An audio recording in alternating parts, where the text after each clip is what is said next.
ಮೇ 16ನೇ ತಾರೀಕು ಭಾವುಕ ಅಮಾವಾಸ್ಯ ಶನಿ ಜಯಂತಿ. ಶನಿವಾರದ ದಿವಸವೇ ಭಾವುಕ ಅಮಾವಾಸ್ಯೆ ಬಂದಿರೋದ್ರಿಂದ ಇದನ್ನ ಶನೈಶ್ಚರಿ ಅಮಾವಾಸ್ಯ ಅಂತ ಹೇಳಿ ಕರೀತಾರೆ. ಯಾವ ಕೆಲಸ ಆಗಂಗಿಲ್ಲ ಅನ್ಕೊಂಡು ಕೂತಿರಲ್ಲ, ನಾನ್ ಹೇಳುವಂತ ಒಂದು ಸಣ್ಣ ಪರಿಹಾರ ಅಥವಾ ಒಂದು ದಾನವನ್ನ ಮಾಡಿದ್ರೆ ಸಾಕು, ಲಕ್ಷ್ಮೀದೇವಿ ನಿಮ್ ಮನೆಗೆ ಬಂದು ಕೂತು ಅನುಗ್ರಹ ಮಾಡ್ತಾಳೆ. ನಾನು ಶಾಸ್ತ್ರದ ಪ್ರಮಾಣ ಇಲ್ಲದೆ ಮಾತಾಡ್ಲಿಕ್ಕೆ ಹೋಗಂಗಿಲ್ಲ. ಶನಿ ಗ್ರಹಕ್ಕಿರುವಂತಹ ಶಕ್ತಿ ಬೇರೆ ಯಾವ ಗ್ರಹಕ್ಕೂ ಇಲ್ಲ.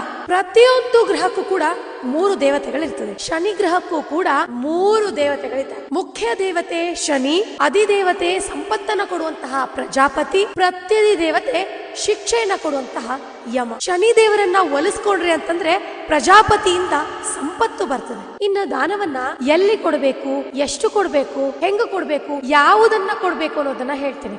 700 ml ತಿಲತೈಲ ಅಂದ್ರೆ ಎಳ್ಳೆಣ್ಣೆ ಕೊಡ್ಬೇಕು, 7 ಅರಿಶಿಣದ ಬೇರನ್ನ ಕೊಡ್ಬೇಕು, 7 ಮೀಟರ್ ಕರಿ ಬಟ್ಟೆ ಅಂದ್ರೆ ಕಪ್ಪು ಬಟ್ಟೆಯನ್ನು ಕೊಡ್ಬೇಕು. ಈ ಎಲ್ಲ ವಸ್ತುವನ್ನ ಶನೈಶ್ಚರಿ ಅಮಾವಾಸ್ಯೆ ಅಂದ್ರೆ ಶನಿವಾರವೇ ಬಂದಂತಹ ಭಾವುಕ ಅಮಾವಾಸ್ಯೆ ದಿನ ಮೇ 16ನೇ ತಾರೀಕು ಶನಿದೇವರ ದೇವಸ್ಥಾನಕ್ಕೆ ಹೋಗಿ ಎಲ್ಲ ವಸ್ತುಗಳನ್ನ ಕೊಡ್ಬೇಕು. ಕೊಡುವಾಗ ಈ ಒಂದು ಶ್ಲೋಕವನ್ನ ಹೇಳ್ಬೇಕು. ತೈಲಂ ಚೂರ್ಣಂ ಚ ವಸ್ತ್ರಂ ಚ ಯಥಾಶಕ್ತಿ ಪ್ರದೀಯತೆ ಮಮ ಪಾಪ ಪ್ರಶಮನಾಯ ಗ್ರಹ ಪೀಡಾ ನಿವೃತ್ತಯೇ.